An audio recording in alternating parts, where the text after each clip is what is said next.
दाद्या 4 वडापाव दे बरं. पार्सल देऊ ना? नाही नाही, इथंच दे. हा बसा. हे तुमचे 4 वडापाव.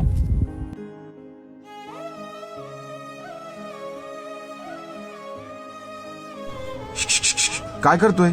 भूतासारखं खातोय? दादा, गावाकडचा मुलगा आहे मी. दुधात भाकर चुरून खायची सवय आहे. 4 वडापावनी काय होणार आहे? अरे वडापाव नाश्त्यात खात असतात, तू जेवणात खातो काय? इथं कंपनीत काम करतो, मेसचं खातो. पण मेसवाल्या काकू डब्बा देत नाही आहे. त्यांचे पण 2 महिन्याचे पैसे बाकी आहे म्हणा. पेमेंट व्हायला 8 दिवस बाकी आहे. तोपर्यंत असंच खावं लागणार. अरे हॉटेल रेस्टॉरंटमध्ये जायचं, पोटभर जेवण करायचं. दादा, हॉटेल आणि रेस्टॉरंट आमच्यासारख्याच्या खिशाला परवडत नाही. 12,000 रुपयांनी काम करतो.